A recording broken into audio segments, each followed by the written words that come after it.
Alguns comentários no meu vídeo sobre a volta da Total questionavam justamente o que? O uso do Embraer 145. Gente, vocês têm noção de quantos aviões ainda estão voando em pleno aí, já 2024, podemos falar assim? E você sabia que não existe nenhum acidente fatal com este modelo? Ou seja, nenhuma pessoa morreu a bordo de um Embraer 135, 140 ou 145? Presta atenção nesse vídeo. Olha só. Os dados falam em 1.231 aviões produzidos dessas três variantes que são bem parecidas. E olha só, 708 aviões ativos. Isso é mais da metade, ou seja, não é uma lata velha, igual alguns comentários de imbecis aí que eu vi em algumas redes sociais. São 57% dos aviões ainda ativos. Só para começar, vamos falar aqui de alguns aviões voando comercialmente. São 76 da versão 145 na Piedmont Airlines, a companhia que faz voos regionais para as grandes empresas americanas, Delta, American e United.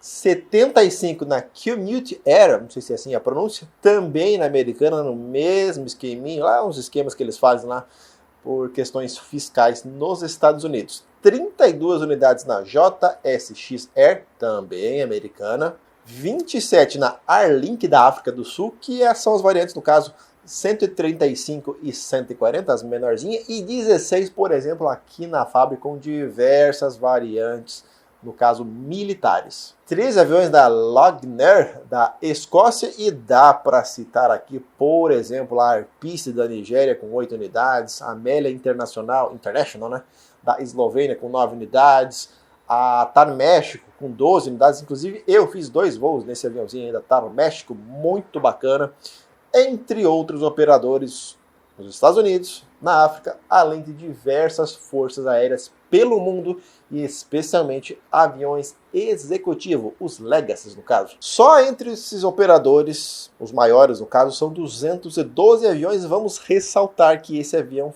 fez o primeiro voo em 1995, mas claro que muitos foram produzidos depois disso, ou seja, o avião não é aí quase trintão. No Brasil, a RioSul chegou a voar 16 unidades do modelo, fazendo exatamente o que a Total pretende. Voos regionais, pois é a proposta do avião, não é para fazer voo para os Estados Unidos, minha gente. A Passaredo utilizou o Brasília entre 1995 e 2010. Começou a voar o 145 em 2009, mas foram apenas 3 anos até o ano de 2012. Só que no caso a Passaredo, o avião era caro para a empresa, que continuou a voar apenas os ATRs na época e continua até hoje. Pode ser que em 10 anos tenha mudado alguma coisa nessas questões de custos da aeronave. Pouco provável, mas quem sou eu aí na fila do pão, sabendo que a Total aí tem mais de 30 anos de operação na aviação comercial aqui no Brasil. Acho que um dos principais fatores é justamente o quê? Preço de compra e leasing dessa aeronave. Eu encontrei para venda, por exemplo, Embraer 145 ano 2004 por 2,3 milhões de dólares. Já um Embraer, por exemplo, 190 é outra categoria, eu sei. Mas ano 2012 por 12 milhões de dólares. É muito, muito mais caro. Claro que são aviões de características diferentes. E, por exemplo, eu acabei não encontrando o preço de compra para um Embraer 170, que teria uma capacidade ali um pouco mais similar, ali um pouquinho, são 20 passageiros a mais, que ele leva para o 145, eu já vou falar que em breve, claro, num futuro, assim, a gente pode já está imaginando uma Total com 170. Obviamente ele não é um Golzinho 1.0, na questão especialmente de combustível, mas a Total, por exemplo, opera Boeing 727, quase 50 anos aí o avião voando. Tudo bem que carga não reclama e carga gera mais lucro, mas a Total, ela tem o que eu falei no vídeo anterior? Tem o know-how da coisa, ou seja, ela sabe como administrar seus aviões e fazer lucros. Vamos ver se vai ser possível isso, claro, com aviões de passageiros. O negócio do 145 é o seguinte, meu povo, é levar passageiros dos aeroportos regionais com pouca infraestrutura para os grandes centros e, claro, vice-versa. Sim, eu vi que tem Curitiba, que tem Brasília, que tem São Paulo, que tem Santos Dumont, mas a proposta é tirar os aeroportos menores e levar para esses aeroportos maiores. Ao que eu entendi, é justamente essa a proposta da Total. Como eu falei, a Total não deve fazer preços muito mais baixos, mas o cliente vai ter o que? No caso, uma outra opção de voar. E não só depender no caso da Azul. Algo que ninguém citou aí nos comentários foi justamente o que? Os passageiros executivos. A configuração interna, nem sei se eu tinha falado no vídeo anterior, é 2.1. E na Rio Sul ele ganhou o nome de Jet Class, que parecia ser coisa chique, com serviço de bordo bacana. Tudo coisas lá dos anos 90, que as coisas são bem diferentes agora em 2024, vamos falar assim, né? Os tempos da aviação mudaram completamente. E dificilmente a Total vai ter um serviço de bordo premium. Eu penso aqui, me levando do ponto A para o ponto B, tá excelente. Eu já fiz voo aí de 7, 8 horas de low cost, até voo direto, tranquilaço. O importante é chegar no destino para mim.